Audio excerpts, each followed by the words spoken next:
आज हमारे स्टूडियो में मौजूद हैं डॉक्टर दिलीप कुमार जी, जो कि बहुत अच्छे डॉक्टर हैं और मथुरा में अपनी सर्विस है वो प्रोवाइड कराते हैं। सबसे पहले डॉक्टर साहब मैं आपके बारे में कुछ जानूँ तो थोड़ा-सा हमारे श्रोताओं को अपने बारे में बताइए ताकि आपके बारे में वो कुछ जान सकें। मैं वरिष्ठ फिजिशियन के तौर पे मार्ट में और मथुरा में अपनी सेवा दे रहा हूँ। इसमें मेरा काम होता है कि पेशेंट्स को बहुत सस्ते में और बेहतर से बेहतर हम लोग एक फिजिशियन की कंसल्टेशन यहाँ पे दिला पाएँ, है ना? इसके लिए हम लोग जो है मार्ट के अंदर एक धर्मार्थ अस्पताल राधे कृष्ण मिशन के नाम से चैरिटेबल हॉस्पिटल चला रहे हैं। इसमें मिनिमम खर्चे पर हम लोग हॉस्पिटल रन करते हैं एवं गाँव के लोगों को, दूर-दूर गाँव से आने वाले लोगों को सस्ता एवं अच्छा इलाज प्रोवाइड कराते हैं। बहुत-बहुत सुंदर। जैसे कि डॉक्टर साहब ने बताया कि हम कोशिश करते हैं कि जितना हो सके सस्ते में अपने मरीज़ों का इलाज करें। तो डॉक्टर साहब जिस प्रकार से मौसमी बीमारियाँ बढ़ती जा रही हैं, आप देखते हैं कि मौसम बदल रहा है और मौसम में बहुत सारी बीमारियाँ आ जाती हैं जिसके कारण जो आम लोग भी हैं वो बीमारी में ग्रस्त हो जाते हैं। तो सबसे पहले ये बताइए कि अगर बीमारी से छुटकारा पाना चाहते हैं, अगर बीमारी ना हो तो क्या-क्या सावधानियाँ बरतनी चाहिए? देखिए, इस समय जो मौसम में बदलाव हो रहा है, उसकी वजह से मच्छर जनित और वायरस जनित एवं बैक्टीरिया जनित भी बुखार फैल रहे हैं, है ना? मच्छर की वजह से फैलने वाले बुखार की श्रेणी में आता है जैसे कि डेंगू बुखार, चिकुनगुनिया बुखार, मलेरिया बुखार और बैक्टीरिया जनित जो बुखार है उसमें टाइफाइड बुखार आता है और प्रोटोजोन जनित जो बुखार होते हैं वो भी इस वक्त शामिल हैं। वायरल फीवर भी इस समय देखने को मिल रहा है।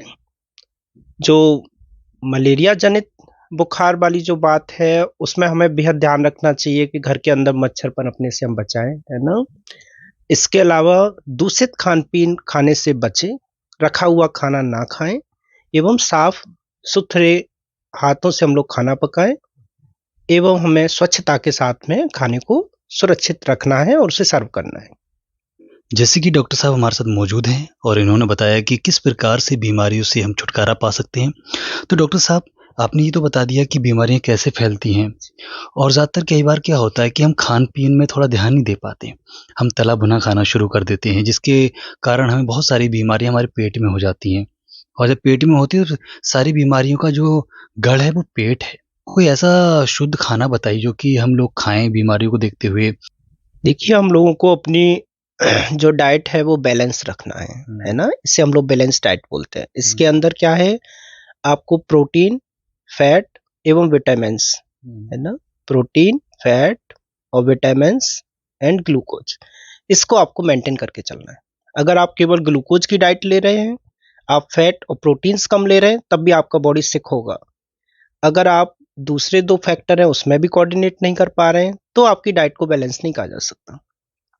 आपके शरीर को मजबूत रखने के लिए आपको एप्रोप्रिएट मात्रा में प्रोटीन चाहिए, फैट चाहिए और ग्लूकोज चाहिए। हमें बैलेंस बनाने के लिए क्या ध्यान रखना है? सुबह नाश्ते के टाइम पे हमें ग्लूकोज के साथ में प्रोटीन को शामिल करना है। फैट के तौर पे हम लोग जो भी तेल सब्जी बनाने में प्रयोग कर रहे हैं, वो बेसिकली सरसों का होना चाहिए। उससे हम लोगों का लो फैट वाली डाइट तैयार होगी और उससे हम लोग जो है बीमारी से बच सकेंगे। इसके अलावा हम लोग घी का सेवन भी कर सकते हैं। घी खाना सेहत के लिए बेहद लाभदायक होता है और इससे हम लोग कॉन्स्टिपेशन वगैरह से भी बच सकते हैं। जैसे कि डॉक्टर साहब ने बताया कि हम मौसमी बीमारी में किस प्रकार ग्रस्त हो जाते हैं और किस-किस चीज़ का ध्यान रखना चाहिए। कई बार क्या होता है डॉक्टर साहब, जो कि आम व्यक्ति होते हैं, खान-पान के कारण या फिर यूँ कहें भारी खान-पान के कारण बीमार हो जाते हैं। अगर कोई स्वस्थ व्यक्ति है, तो वो तला हुआ खा सकता है या बाहर का खाना खा सकता है या नहीं खा सकता? थोड़ा-सा इस बारे में और बताइए ताकि हमारे जो श्रोता हैं, वो इस चीज़ पर थोड़ी-सी कहते नहीं कि पकड़ बनाएँ। खाना मेनली हम लोगों को घर का ही खाना चाहिए, है ना? बाहर का खाना जो होता है अनबैलेंस्ड डाइट होता है। इसकी वजह से बॉडी पे इम्यूनिटी पे काफ़ी प्रभाव पड़ता है। हम लोगों को चाहिए कि हम लोग जो है अपने खाने में दाल, चावल, सलाद और फैट अगर आपको लेना है तो आप शुद्ध घी ले सकते हैं। ऑयल के तौर पे लेना है तो आप सरसों का तेल ले सकते हैं, है ना, क्योंकि इसके बॉडी पे साइड इफेक्ट्स कम हैं, आपके लिवर को हेल्दी रखने में भी आवश्यक रहता है। अगर हम अननेसेसरी जो बाहर के कुक्ड फूड्स खा रहे हैं तो उसके अंदर जो फैट होता है वो ट्रांस फैट होता है, जो कि बॉडी के लिए नुकसानदायक है।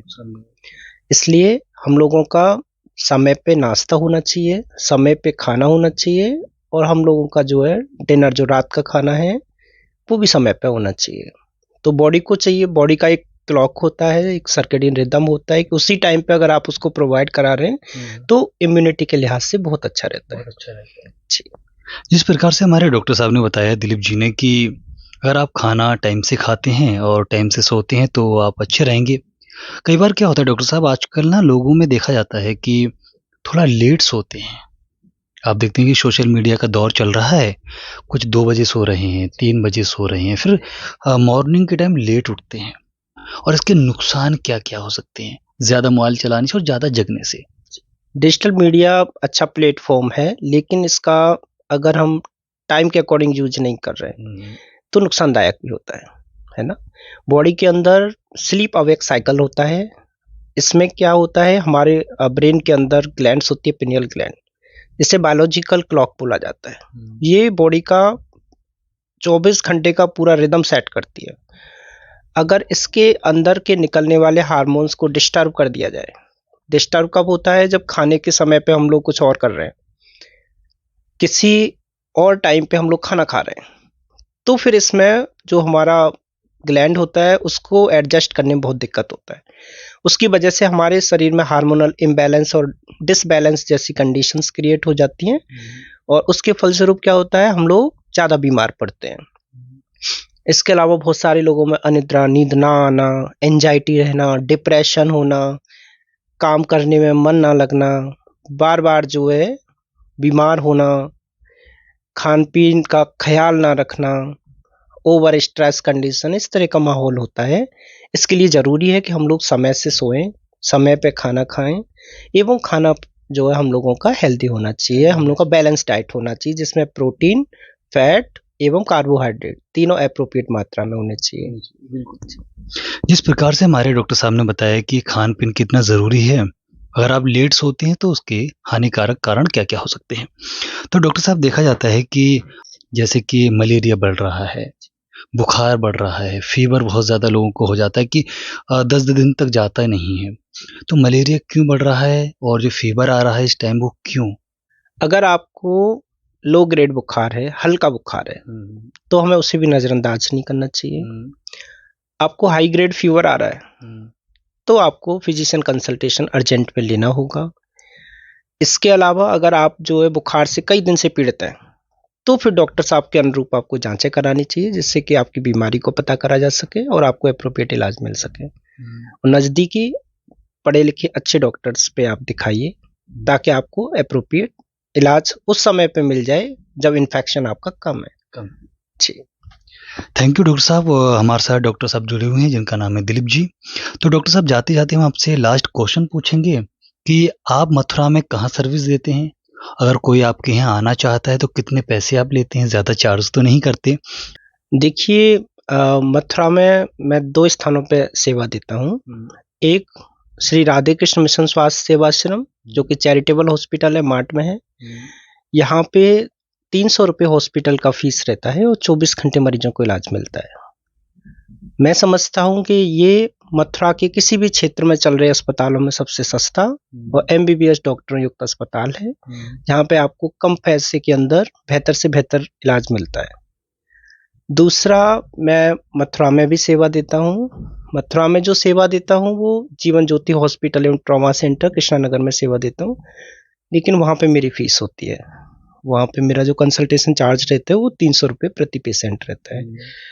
और जो मार्ट में हॉस्पिटल है, जो चैरिटेबल हॉस्पिटल है, वहाँ पे मैं निःशुल्क सेवा देता हूँ, है ना।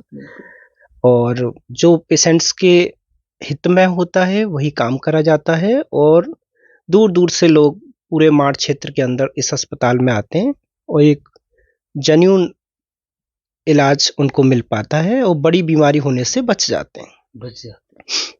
हमें चाहिए कि हम लोग जो है, अगर हम मार्ट क्षेत्र से हैं या राया क्षेत्र के आसपास के हैं तो हम लोगों को मार्ट में अपना शुरुआती इलाज कराना चाहिए, और उसके बाद में भी अगर आवश्यकता पड़ता है तो आप मथुरा में भी अगर आप इलाज करा रहे हैं तो वहाँ पे भी आपको रियायत दरों पे आपको इलाज दिया जाएगा।